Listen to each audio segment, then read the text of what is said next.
ଲଗାଇବାର ଚାଷ ପ୍ରଣାଳୀ ଇଏ ଆମର 25 ଦିନର ଚାରା ଯାହାକୁ ଆମେ ଏହି ଫିଲ୍ଡରେ ଲଗାଇବୁ। ଆମର ଏଇ ଜମିକୁ 2 ରୁ 3 ଥର ଚାଷ କରାଗଲା। ରୋଟାଭେଟରରେ पूरा माटी पूरा गुंड कराला। डीएपी और पोटास 1 केजी और आधा केजी रेशियो रे ए फील्ड रे गछ मूल रे 30 ରୁ 40 ग्राम हिसाब रे दिया होउची। एटा माटी रे हल्का करी पका होउची।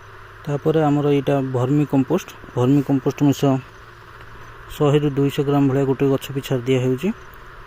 गछर डिस्टेंस रखा होउची 2 फुट बाय 2 फुट।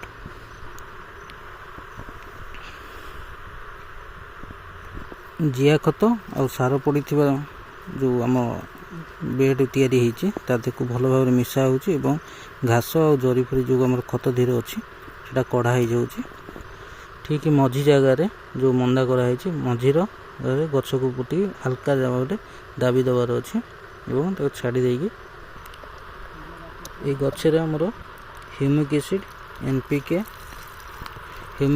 एनपीके एवं आमर फंजीसाइड सिस्टमिक कंटाक्ट फंजीसाइड को गोली करी ये गचरे गोटे 200 ml भाया पानी हिसाब से दिया होची प्रथम पानी हिसाब से।